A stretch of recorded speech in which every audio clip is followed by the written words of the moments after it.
Welcome to Season 3 of the Fish Wrapper Podcast. Our goal is to bring you story content to inspire, encourage, and uplift the soul.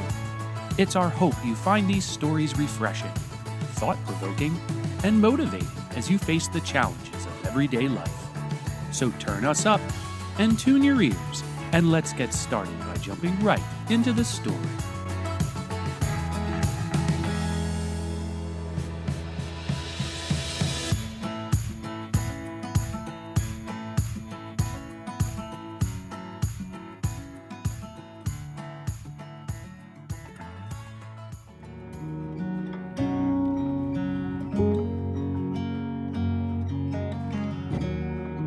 Mom Tucker by Jeanette Irely.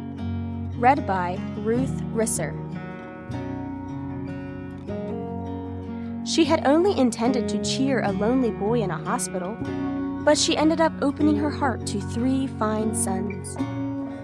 One evening, after the dinner dishes were done, Mrs. Tucker took pen and paper and sat down at the dining room table.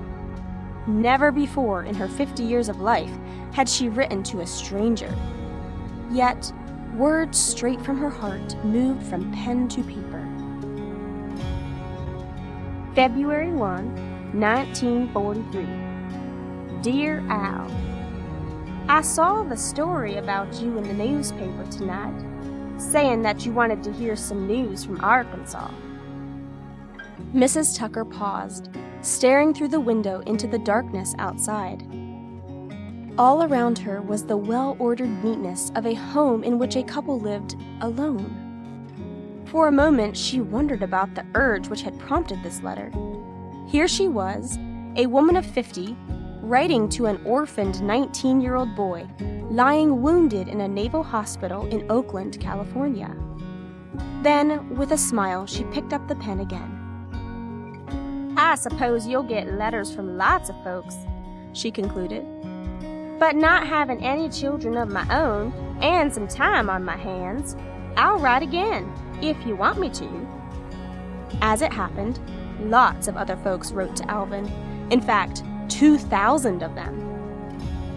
Others sent gifts and boxes of homemade candy. Yet, the story responsible for this avalanche of mail resulted from a chance conversation between Alvin and an Oakland reporter. The reporter, assigned to cover the hospital wards, was attracted by the boy with a shock of curly brown hair, who lay staring blankly at the ceiling. He asked the boy's name and whether there was anything he wanted. Alvin, painfully wounded and homesick for a home he had never known, spilled out his story. Following the death of his parents, he and his 2 brothers, Clive and Clifford, had been placed in an orphanage in Fort Smith, Arkansas. Past the desirable adoptive age, people looking for babies passed them by. They grew from awkward, gangly boys into young men. Then came Pearl Harbor. A few months later, when Alvin reached 17, he enlisted in the Marine Corps. While serving, he was struck by a mortar shell, tearing his chest and left arm. For weeks he lay in a hospital. With longing eyes, Al watched the mail being distributed to others in the hospital ward. Only occasionally were there letters from his brothers. Like Al, both had enlisted from the orphanage as soon as they were old enough, Clifford in the Air Force and Clive in the Navy. Stationed in faraway places, it took letters a long time to go back and forth. When they did finally come, it was usually old news, and it wasn't news from home.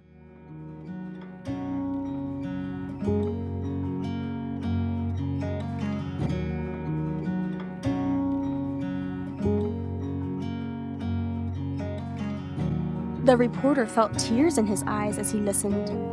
When he wrote his story about the hospital ward, there was a paragraph about Alvin, the orphan boy who was hungry for the sights and sounds of Arkansas.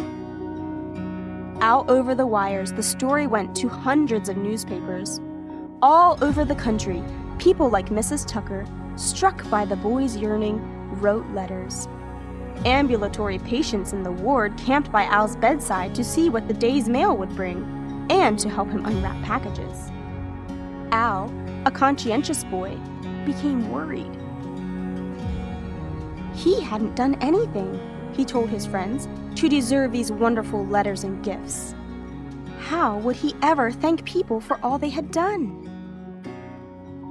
Anyone would have quailed before the task of writing nearly 2,500 thank you notes, but for Alvin, it was physically impossible.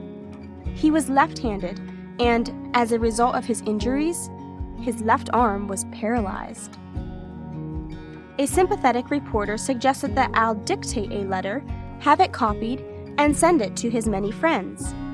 Nurses also volunteered to write personal notes at Al's dictation to those people whose letters had appealed to him the most.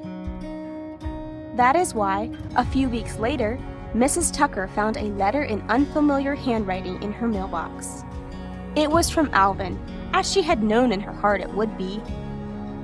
It was a stilted, boyish letter, but somehow she was able to read between the lines. She went into the house, got pen and paper, and started to write.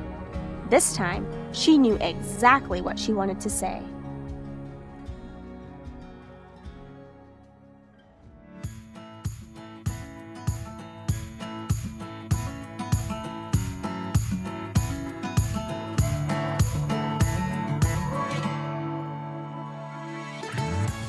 We hope you've been enjoying the story. We will continue in just a moment, but first we pause to bring you the sponsor for this episode. If your business isn't using key marketing tools, you could be missing out on valuable opportunities to grow. That's where Little Mountain Printing comes in. They offer powerful marketing solutions like postcard mailers, brochures to showcase your products or services, websites to attract new customers, and promotional products to show your appreciation to clients. With the right marketing in place, your business has the best chance to thrive.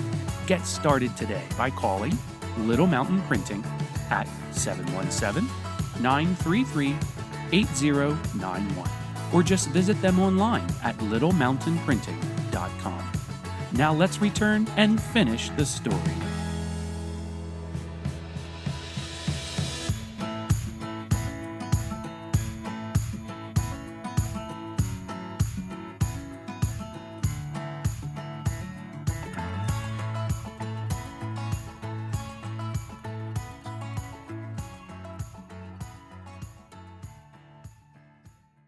A nurse wrote Alvin's next letter to Mrs. Tucker, and the next.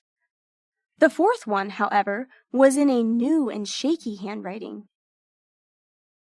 Alvin's right arm was beginning to take the place of the left, and for the first time, he asked for something. Would she mind if he called her Mom? There was a new briskness in Mrs. Tucker's step, a new brightness in her blue eyes. Mr. Tucker, chief dispatcher for the Rock Island Railroad, was gratified.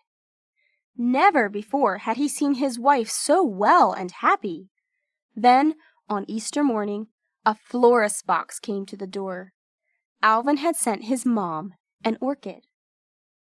The letters kept coming. Mrs. Tucker pieced together bits of information until it seemed as if she had known this boy all her life. Then again, Al made a request. The hospital had granted him a 30-day furlough, and he planned to return to Arkansas. Would it be all right if he called on the Tuckers? Mrs. Tucker took care of that request in a hurry. She said that if Al had no other plans, he should spend his entire furlough with them. Mr. and Mrs. Tucker met him at the station. Out of all the folks stepping off the train, she would have known him, even if it hadn't been for the left arm hanging by his side. Here was a cheerful face with a wide grin, a shock of curly brown hair, a strong right arm to hold her close. The Tuckers took him home to the guest room that had been scrubbed and polished. There was a roast in the oven, purchased with precious red stamps. There was a banana pie, the kind Alvin said he liked best, and there were cookies in the cupboard. Soon the hollows in Al's cheeks began to fill out. He lost his hospital pallor. Freckles appeared once more. Mrs. Tucker baked and cooked and washed and ironed, delighted in making Alvin happy. Before he returned to the hospital, Alvin shyly asked Mrs. Tucker if she would write to his brothers. Her letters had meant so much to him that he wanted to share his happiness with Clive and Clifford. Her answer was a smiling yes. Letter writing came naturally to Mrs. Tucker now. She had had lots of practice. And besides, her heart was big enough to mother 2 more lonely boys. Twice more, Alvin was granted furloughs, and twice more, he came back to the Tuckers. Then the day arrived when he was given his discharge, and he came home for good. The hearts of the Tuckers opened to meet him. The spare bedroom was no longer the guest room, it was Alvin's. One night the telephone rang. Mrs. Tucker heard a voice that sounded much like Alvin's, although Alvin, at that moment, was asleep upstairs. Mrs. Tucker, you don't know me, but I'm Clive. Mrs. Tucker's heart skipped a beat. "Where are you calling from, Clive?" she asked. San Diego. My ship just got in. "What are you going to do?" Oh, nothing much, I guess, Clive said. I just wanted to thank you for your letters. They've been swell. Now Mrs. Tucker's voice was firm. "Clive, I don't want you hanging around out there in San Diego. You just come on home." For 10 days, Mrs. Tucker cooked and baked twice as much as before. Clive looked a lot like Alvin. Perhaps he was a little more happy-go-lucky, and, she had to admit reluctantly, just a shade neater. But he had the same wistful look about his eyes. It was a wrench when Clive had to leave, but Mrs. Tucker made him promise that when he received his discharge, he would come home too. A few months later, the Tuckers and Al were again at the station to meet Clive, and again Mrs. Tucker cooked and shopped and laundered for a family of 4. But she still wasn't satisfied. She kept wondering about Clifford, the baby. Then came word from San Antonio that Clifford had a furlough. "Come home," Mrs. Tucker wired, and Clifford did. Then Mr. Tucker began to worry a little. He thought that perhaps his wife was doing too much. But when she started complaining, like all mothers, about the mess the boys made and how many shirts she had to launder, he knew that everything was all right. Life settled down to a peaceful but busy routine. Clifford returned to camp. Dad Tucker got Clive a job as an apprentice railroad telegrapher down the line, but close enough so that he could get home weekends, and Al enrolled in college. Mrs. Tucker wondered what she used to do with her time. Before she had her family, her principal worry was whether it would rain on wash days. Now, like all mothers, she worried about the boys. One day, a friend Mrs. Tucker had not seen for years came to visit. Soon the front door slammed, and Al came into the living room with a pile of textbooks. Mrs. Tucker smiled and turned to her friend. "I'd like you to meet my son, Al." Al greeted her, then went to the kitchen for the snack that always awaited him when he came home from school. A look of bewilderment passed over the friend's face.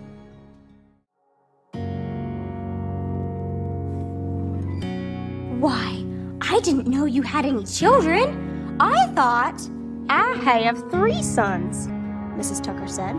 "Al's the oldest, then there's Clive, and then Clifford. He's still in the service." Before the friend could reply, the telephone rang. Al's strong young voice called out, Hey, Mom, it's for you. With a smile and a look of quiet triumph, Mrs. Tucker went to answer it.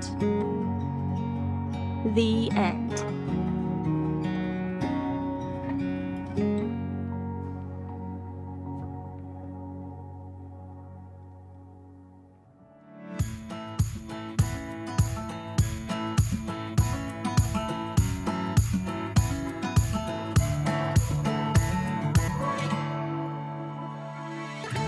We hope you enjoyed this story, and will join us again soon when we unravel another adventure from the pages of the Fish Wrapper. We want to remind you that the full Fish Wrapper is available by print subscription. Each printed issue is jam-packed with story content, amazing recipes, games, jokes, and much, much more. Our readers never want to miss an issue, and you can order yours today by visiting thefishwrapperonline.com or by calling 717-400-FISH. That number again is 717-400-FISH. We encourage you to subscribe to this podcast, ensuring you never miss a new episode. And hit that like button so more listeners will hear these amazing stories. Finally, don't just settle on the newest release. Explore our past 2 seasons to hear more amazing adventures. See you again soon, and may our Lord and Savior Jesus Christ guide